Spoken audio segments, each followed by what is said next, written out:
berfokus kepada yang dia inginkan. Orang itu berfokus kepada apa yang dia inginkan, bukan pada apa yang dimilikinya. Itu dia. Kenapa orang nggak bisa bersyukur? Karena orang fokus kepada apa yang diinginkan, bukan dengan fokus apa yang dia miliki. Sehingga tak bisa bersyukur. Kenapa ya? Rumah jeleklah, rumah tetangga bagus sekali. Oh, kayak kita tuh kayak rumahnya itu. Nah, sehingga apa? Nggak bersyukur ya. Padahal nggak ada rumahnya. Ya, ada rumahnya, bukan nggak ada rumahnya. Banyak juga orang melamar kerja, cari kerja sana sini, cari kerja sana sini, nggak dapat.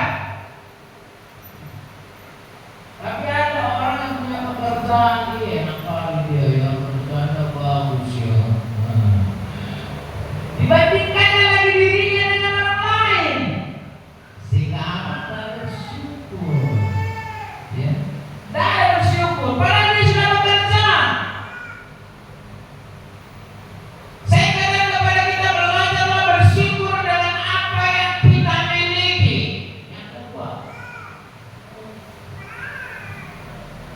kenapa orang nggak bisa bersyukur?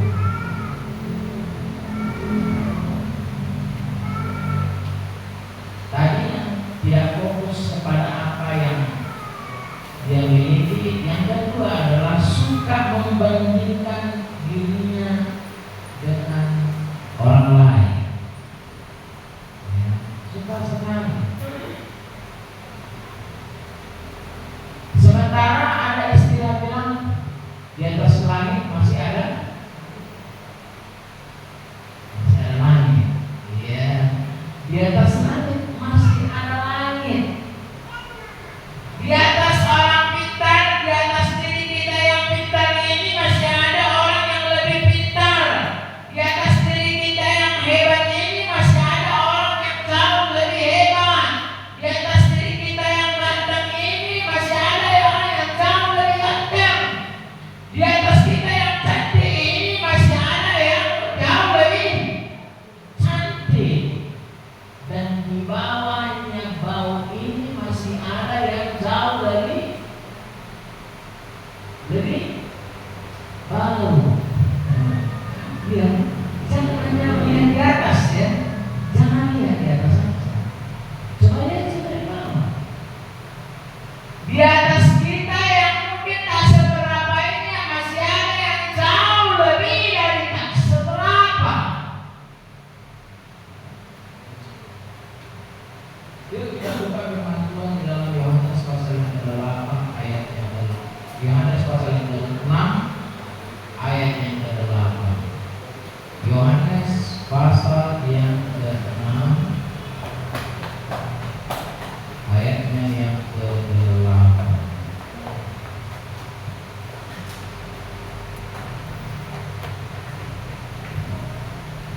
Saya katakan kepada kita, jangan suka membanding-bandingkan diri kita dengan orang lain. Belajarlah bersyukur dengan apa yang kita miliki. Amin. Amin. Belajar bersyukur dengan apa yang kita miliki. Karena apa? Karena Tuhan yang punya kendali. Ya, Tuhan yang punya kendali. Jangan sungguh-sungguh. Sambil menunggu orang tadi di dalam kitab Yohanes pasal yang ke-6 ayat yang ke-8, saya undang dengan hormat untuk kita semua bangkit berdiri. Yohanes pasal yang ke-6 ayat yang ke-8. Karena itu cuma satu ayat, yuk kita baca bersama-sama dengan keras. 2, 2, 3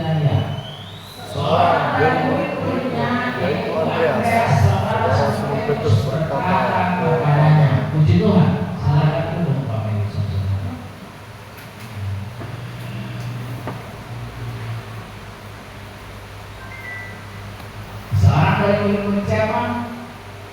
Murid-murid dari Tuhan Yesus, yang itu besar Tuhan Yesus. Siapa muridnya itu?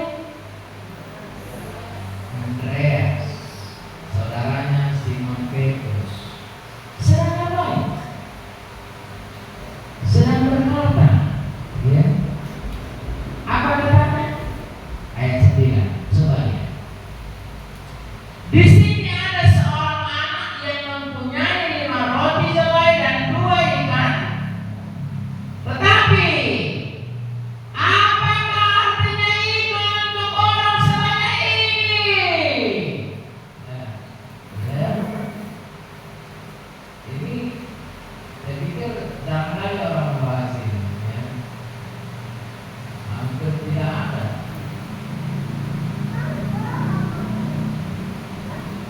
Ayat 9 ini ayat yang sangat aneh. Karena apa? Dia sudah lama ikut Tuhan,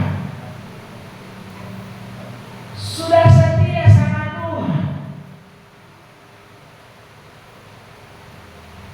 Tapi di sini juga dia bilang sesuatu perkataan yang luar biasa. Karena apa? Karena dia datang kepada Tuhan, dia katakan sama Tuhan, karena apa? Karena orang semua lapar.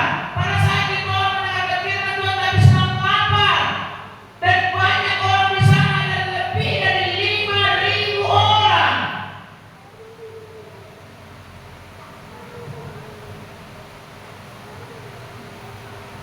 Dia berkata kepada Yesus, sudah baik kalau dia datang sama Yesus. Dia berkata kepada Yesus, apa yang Tuhan inginkan, apa yang Tuhan mau dia sampaikan. Ini adalah anak terbaik, murid yang baik. Di sini ada seorang anak yang mempunyai 5 roti jelai dan 2 ikan. Itu hal yang baik. Tapi kelanjutannya, apa dia katakan? Tetapi apakah artinya itu untuk orang sebanyak ini? Ya.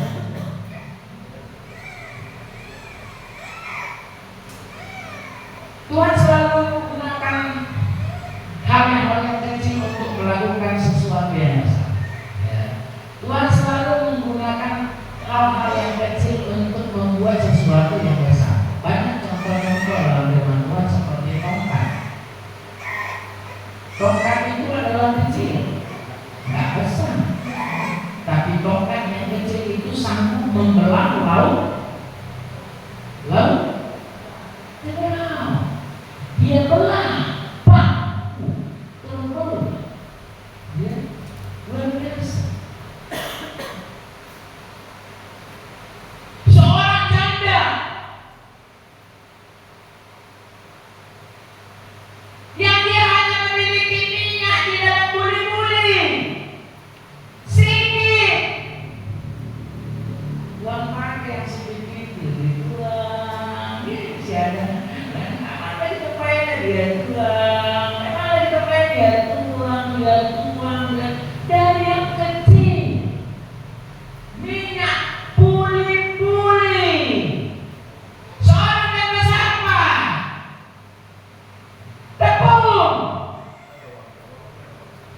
Tepung yang sedikit itu bisa menyelesaikan dirinya di tengah-tengah kelaparan. Wow, luar biasa ya.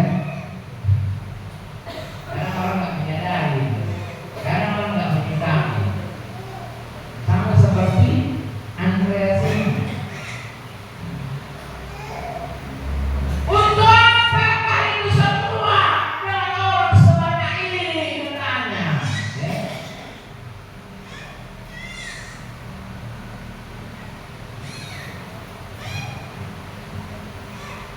Sekarang uang kita di dompet tinggal 20.000,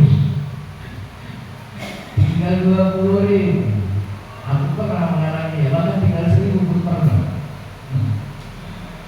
Tinggal 1.000. Sama seperti Andreas ini, untuk aku lah 1.000. Ya, untuk apa lagi 1.000? Ya.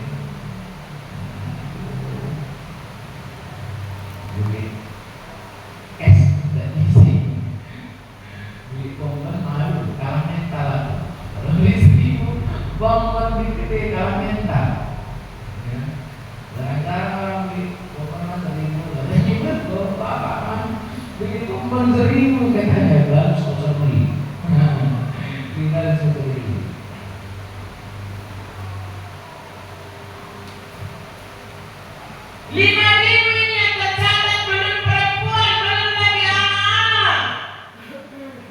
Sehingga agak sedikit ribut. Biasanya orang kalau udah kelaparan ribut, marah-marah, ya, marah-marah itu. Ayat 11. Coba kita lihat ayat 11 apa kata? Lalu Yesus mengambil roti itu, mengucap syukur dan membagi-bagikannya kepada mereka yang duduk di situ. Demikian juga dibuatnya dengan ikan-ikan itu sebanyak yang mereka kehendaki. Di sini ada topik tentang mengucap syukur dan membagikan. Banyak orang sulit bersyukur dan sulit untuk bagikan. Yang akan mengkali-kalikan. Nah, kalau kali-kali jangan ya membagi-bagikan perang. Ya. Bersyukur dan membagi-bagikan. Sehingga kalau kita lihat ayat demi ayat apa yang terjadi, dibagi cukup, sisa berapa? 12 tahun. Wow, banyak. Kalau orang Batak bilang terus gue bilang wow gitu. Ya, wow. Sisa 12 paku dari apa? Dari 5 roti 2 ikan. Sisanya 12 paku diberikan makanan kepada lebih dari 5.000 orang. Wow, sangat luar biasa. Kalau kita lihat kondisi perjalanannya begitu banyak berkat-berkat yang luar biasa yang bisa kita dapatkan. Masalah masih ada, tapi dengan bersyukur semua jadi jauh lebih baik. Amin.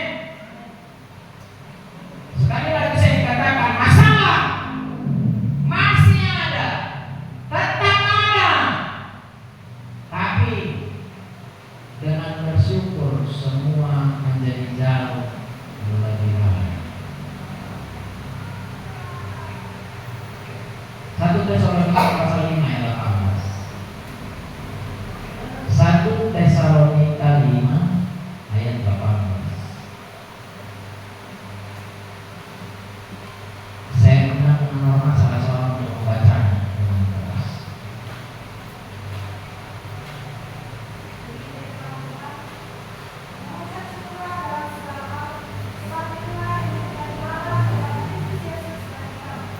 Puji Tuhan, mengucap syukurlah dalam segala hal. Ini perintah Tuhan. Berulang-ulang kali dikatakan mengucap syukur dalam segala hal, bukan sebagai dalam ucapan syukur, tapi ini adalah perintah buat setiap anak-anak Tuhan untuk selalu mengucap syukur dalam segala hal. Bukan harus punya rumah dulu baru bisa bersyukur. Bukan berarti harus dompet tebal dulu, punya uang yang tebal baru bersyukur dulu, jangan. Tapi dalam segala hal, jangan jadi baik dulu baru mengucap syukur. Tuhan selalu memberikan pelajaran dalam setiap kehidupan kita. Dia menghadapi 5.000 orang ini masih dalam keadaan kondisi yang belum baik, masih dalam keadaan lapar. Tapi apa yang terjadi ketika Tuhan melihat ada 5 roti 2 ikan, ayat 11 tadi di dalam Yohanes 6 ayat 11 dikatakan, Yohanes 6 ayat 11, lalu Yesus mengambil roti itu, mengucap syukur dan membagi-bagikannya kepada mereka yang duduk di situ. Demikian juga dibuatnya dengan ikan-ikan itu sebanyak yang mereka kehendaki. Ya, mengambil 5 roti itu dan 2 ikan, mengucap syukur. Bapak Ibu saudara-saudara,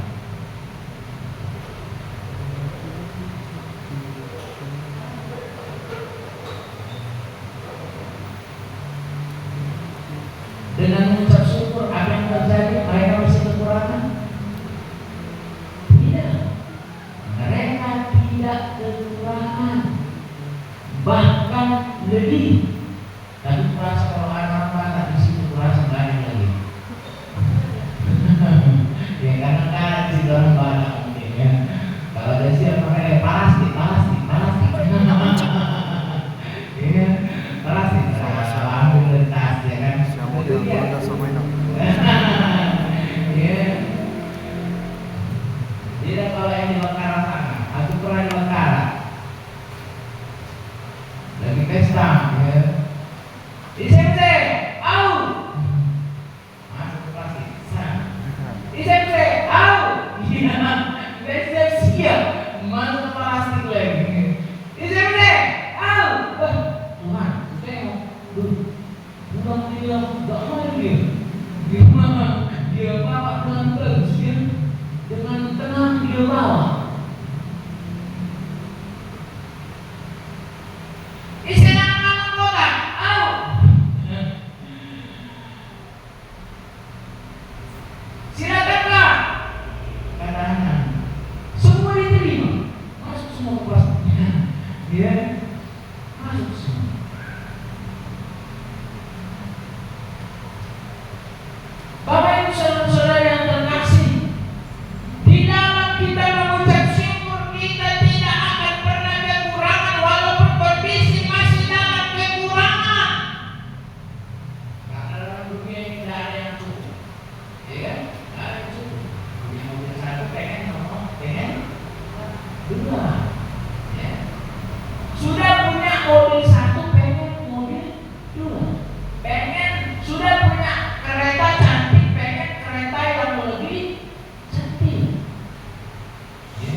Kisah Rasul 16 ayatnya yang ke-23. Saya akan bacakan.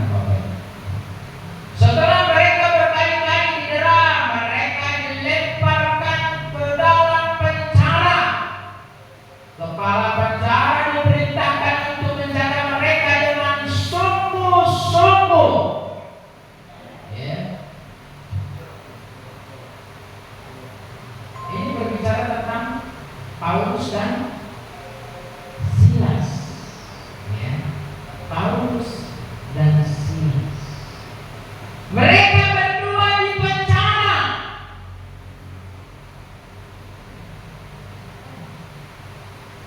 Kalau orang kaya di penjara dia nyanyi, lagu nyanyinya.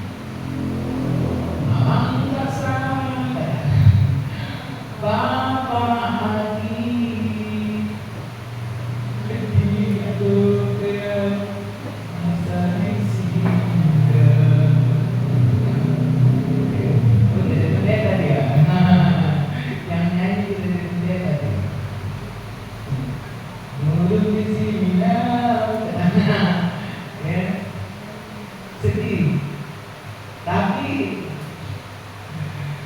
berbeda dengan Paulus dan Silas.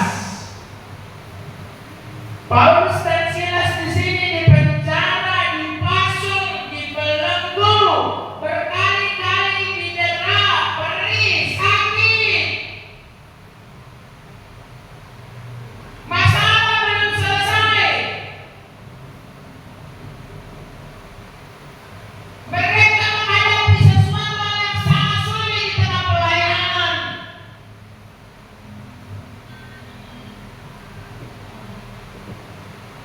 Jadi kalau ada orang bilang sudah kalian menimpa pendeta di pembalap jam 2 pagi, oh Tuhan alangkah malam diri. Itulah pekerjaan kami sebagai yang berdua. Kalau ada kesusahan, perlu dibantu dalam doa. Sekalipun jam 2 pagi, kami siap untuk hadir. Takut mengganggu. Kalau orang-orang dulu, pendeta-pendeta zamannya dulu, jam 2 pagi, jam 3 pagi itu soal biasa. Berbeda memang dengan zaman sekarang. Tapi puji Tuhan, di tempat pelayanan ini 24 jam siap untuk dipanggil.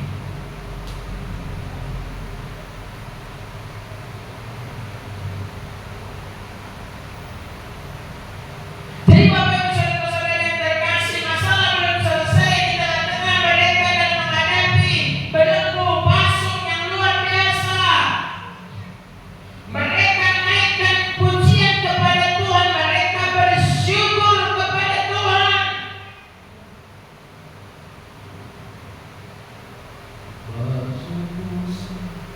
Bersyukurlah sebab Dia baik, kasih-Nya pada kita tulus dan setia. Dan tulisan dirinya yang tulus itu hanya datang dari Tuhan. Jadi kalau ada orang yang bisa tulus berarti itu datang dari Tuhan.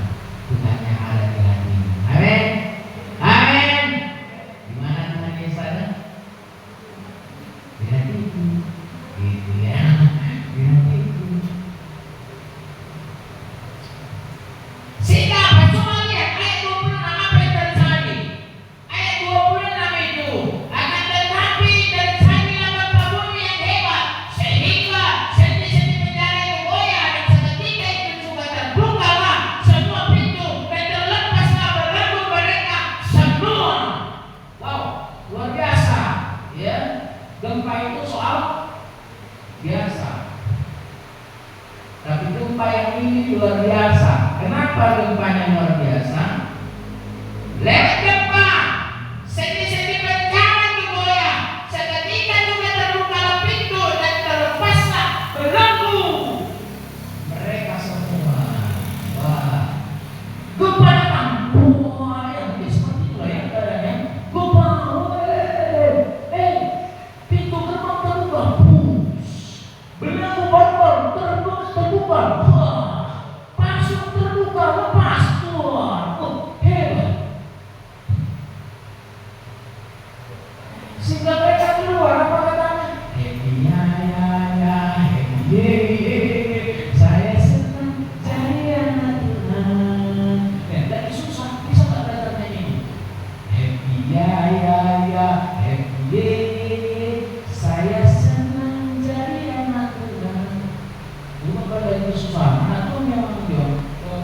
Yesus kembali, kapan Yesus kembali?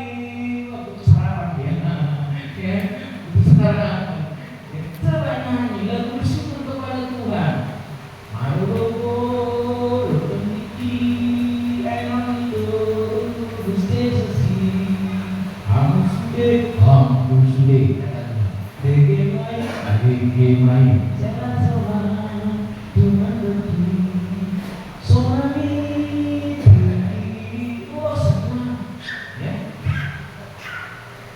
Lagi banyak itu susah, masalah belum selesai? Belum, betul belum selesai. Tapi wajah ini tidak terpengaruh dengan masalah itu. Amin. Awet muda, anak Tuhan itu selalu awet muda. Sekolah anak Tuhan, tapi wajahnya sudah muka tua. Dicurigai, ya, dicurigai.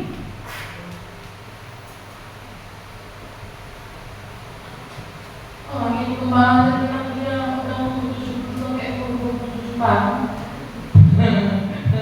Gue putus udah bebas tuh banget. Udah tapi cuma apa?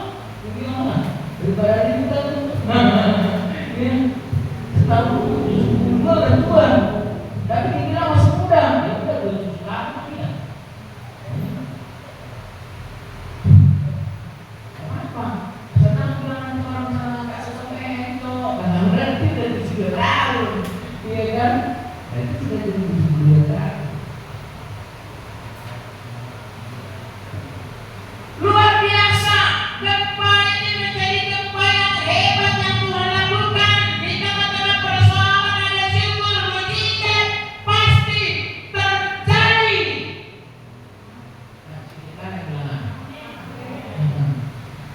betul kali begini sampai ulang bantu. Berikan bilang amin. Amin. Itu apa semua tuh? Apa ini? Ya, semakin Glaston. Nah, katanya Glaston.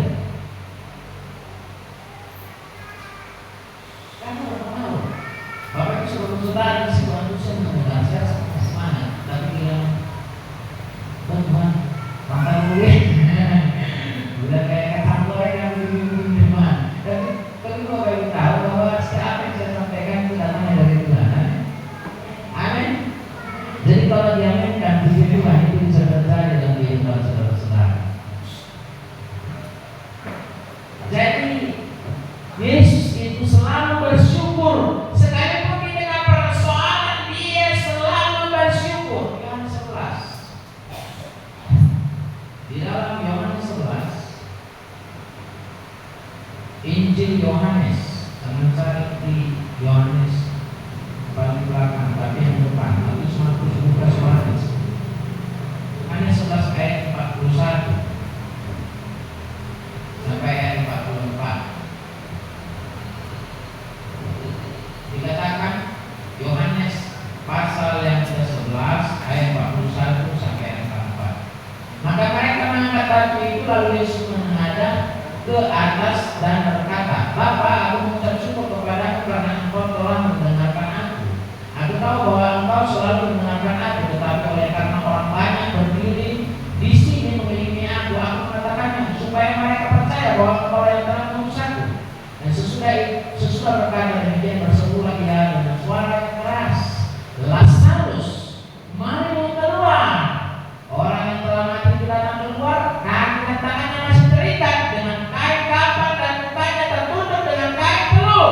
Kata Yesus kepada mereka, bukalah kain-kain itu dan biarkan ia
Jadi Bapak Ibu Saudara-saudara yang terkasih, bersyukurlah kalau kita masih bisa bernapas. Amin. Karena masih ada rumah sakit yang susah bernapas, namun mereka bisa bersyukur kepada Tuhan. Bersyukurlah kalau rumah kita masih ada walaupun jelek. Amin. Bersyukurlah kalau rumah kita masih kontrak. Bersyukurlah. Karena apa? Setidaknya kita tahu untuk pulang. Karena masih banyak orang yang nggak tahu kemana dia mau pulang, nggak punya rumah dia. Gimana?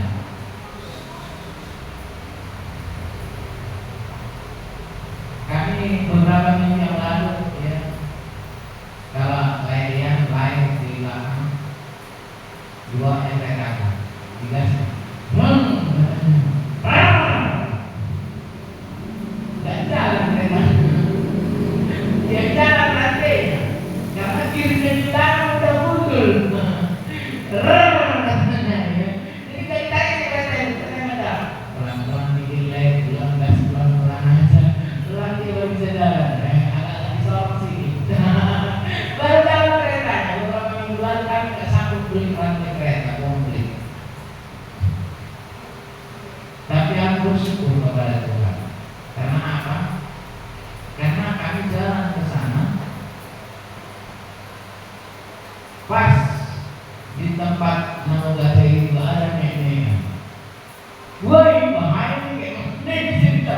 Jalan normal aja pun digasnya. Katanya. Nggak boleh nenek bersyukur. Karena ada istri di belakang, disorongnya. Ayo istri dulu, sampai di atas. Puji Tuhan. Aku bersyukur kalau dia sayang sama aku. Ya, ayo, kosong. Apa nih? Ini perempuan ya. Bisa gitu. Ini enggak. Hah? Hai, disorongnya. Iya, aku sampai nggak tidur juga kami lagi tunggu apa kan disorong ya. Puji Tuhan. Nggak lama kita ganti juga. Ada berkat ya, ganti ceritanya. Enggak hanya dibicarakan Bapak Ibu, kalau sama ngomongnya di depan ini, kalau sama ngomongnya di depan. Tapi saat tanya borak, borak. Tapi saya katakan kepada kita, kesaksian yang hidup adalah kesaksian melalui pengalaman sendiri. Bukan kesaksian melalui pengalaman orang. Katanya, Tuhan, kataku, Tuhan Yesus baik. Amin. Itu yang harus kita pakai. Rasakan sendiri. Jadi saya ngomong nggak mulut-mulut. Ada saksi yang masih hidup di belakang sana. Lain ya. Digasnya pulang dari pesta, pulang dari rumah orang pulang dari rumah bapaknya bulan. Digas sama lain, tenang ya bawaannya agak disorong sedikit. Ya. Tapi semua berlalu. Semua ada ujungnya. Masalahnya ada semua ujungnya. Cuma Tuhan Yesus kasihnya nggak ada ujungnya. Amin. Jangan salah.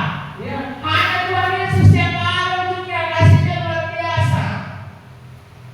Jadi bersyukurlah kalau masih punya suami. Amin. Karena ada orang yang nggak punya suami, tertanya bukan pada kita. Ya, bersyukurlah. Dia tahu dia karena kerjanya dia ada kegiatan bersyukur. Bukan makasih sih. Lewat Pak, sampai ke apa? Ini Pak, yang kita jangan bilang jangan cukup. Kasih dulunya, kasih semua. Silakan ini Pak. Ya suami itu langsung nanti lah, ntar lagi. Tujuannya itu kan bukan obatnya kayak ngomongnya, ya.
banget, masa tidak punya.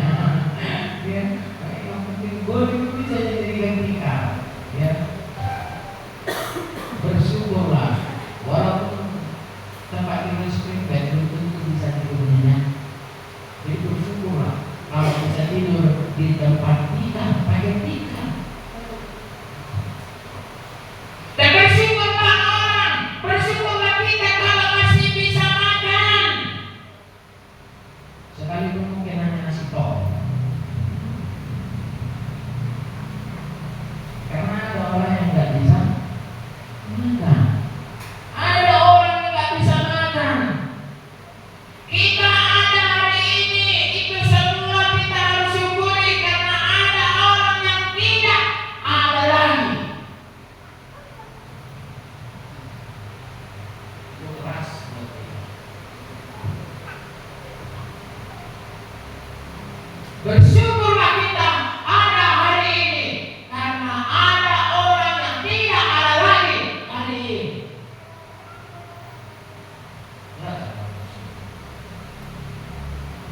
Seperti yang saya bilang, jangan kita suka membandingkan diri kita dengan orang lain. Itu sulit kalau kita bersyukur. Jangan suka pada apa yang kita inginkan. Fokuslah kepada apa yang kita miliki, maka kita tidak akan bersyukur. Yang ada hanya kita bersyukur kepada Tuhan. Bilang sama diri kanan, bersyukurlah. Ya.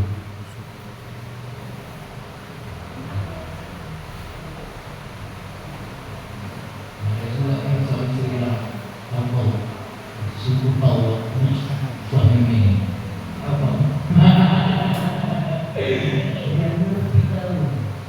Tengok diri tangan pendeta ini. Tuhan, ya. Jangan sungguh. Kalau ada suami atau kalau ada istri, dulu dia bergumul kepada Tuhan. Indah tepat pada waktunya, Tuhan pasti memberikan yang terbaik. Puji Tuhan, ya. Puji Tuhan. Banyak hal yang belum sempurna, tapi kalau kita biasakan kita untuk senantiasa bersyukur, semua jadi indah. Semua jadi indah. Bersyukur dulu baru indah. Bukan indah dulu baru bersyukur. Karena apa? Karena sekali lagi saya kunci dengan kata Tuhan yang punya kendali. Amin. Tuhan yang punya kendali. Kita hanya mengerjakan, tapi Tuhan yang menentukan. Sukses apa tidak? Tuhan yang menentukan. Karena Tuhan berkata, cari tahu kerajaan Allah, maka semua akan diberikan kepadamu. Yang luar biasa, yang hebat, belajar bersyukur walaupun segalanya belum selesai. Karena mujizat pasti terjadi. Jadi saya tidak berbangga kepada Tuhan, tapi saya ingatkan kepada kita semua. Kami hamba Tuhan sangat bersyukur dengan semua jemaat yang ada saat ini. Bapak Ibu juga kan bersyukur kepada kami sekalian berdua.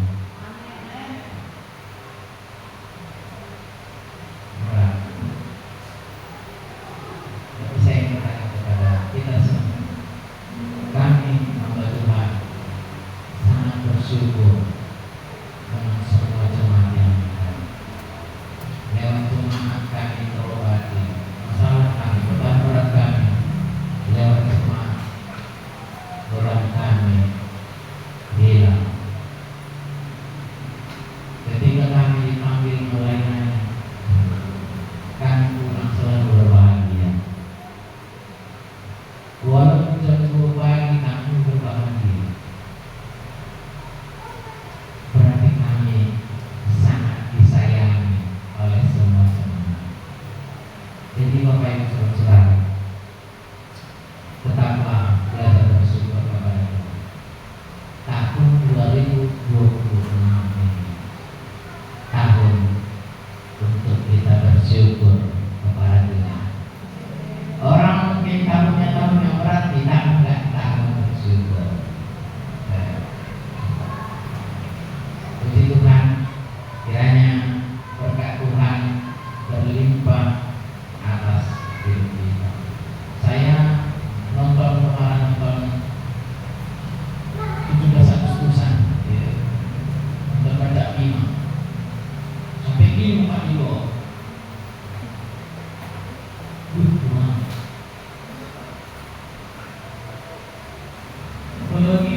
ketika mereka kalau bukan Tuhan.